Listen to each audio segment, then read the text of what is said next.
Hello everyone, today I'm going to show you how to enable AMP pages on SiteGround sites.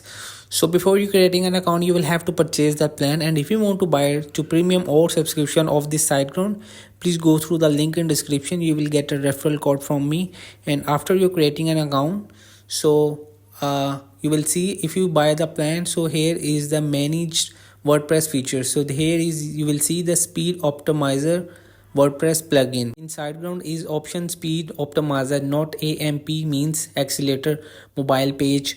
Only the name are different but the work is same. So after installing the plugin, go to your WordPress admin panel and click the speed optimizer menu item to access its dashboard. So optimization are features that will make a significant impact on your loading speed without affecting your website functionality or settings. So hope this video helped you. Please don't forget to like and subscribe and get notified for more videos.